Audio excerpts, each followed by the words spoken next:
All right, let's go on to the fourth inning. Rangers, of course, clinched both games, tip-off Saturday. Best storyline, how about Carolina, Kansas? Roy Williams taking on his old program. Scotty, break this game down for us. Give us your pick.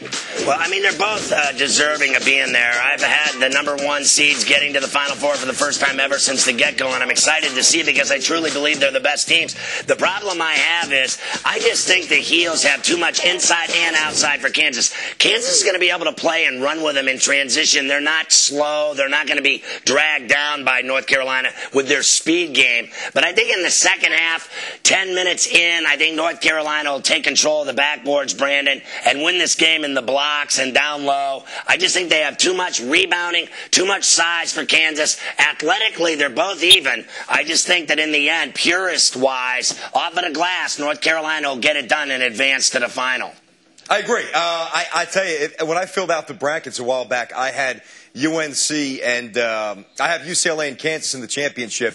If I could reverse that and flip it, I would, because I don't think either of those two teams actually wins and moves on. Carolina looks like a team that's almost beyond reproach right now. I mean, the way they're just the look, and I don't even know how you quantify that, but you watch them play. They just look like they're going to win a championship, and I go with my eyes. They look like they're the best. And you know, besides Hansbrough, which is what they'll talk about the entire night, guys like Green are doing so much damage and work, and Williams is such a great coach at matchups, and defensively, both teams, quick hands. None of them are as quick as Memphis, though. All right, let's go to the sixth inning, and let's stay with the Final Four then. You got Memphis, UCLA, John Calipari, his Tigers against Ben Howland, those Bruins.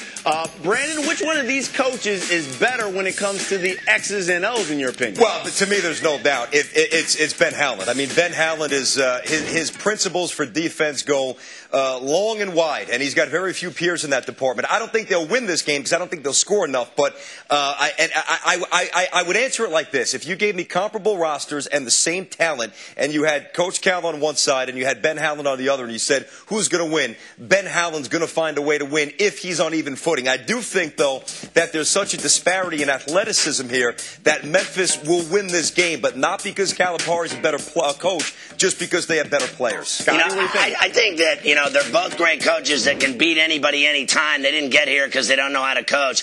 I think Ben Howland's team is going to have problems with Dorsey and their rebounding, the quickness. They have scoring not only from Roberts, but Rose is the best point guard in the entire tournament and has been from the start. I think Calipari's kids may not go to class as much as the UCLA kids. I'd be willing to bet there's a couple of text messages, maybe a couple of Kelvin Sampson phone calls going on in Calipari's regime. I really like Memphis, though. I actually believe they're playing the best basketball of all four teams. I think they can beat North Carolina. I know they're going to win the game Saturday. In my view, with rebounding, they're just so unbelievable with their hands on defense. They hand check you, drive you nuts. All right, so you got Carolina and Memphis. We'll see what happens. I don't know where UCLA is going to get scoring from. I don't even think Love will have 20. Scotty.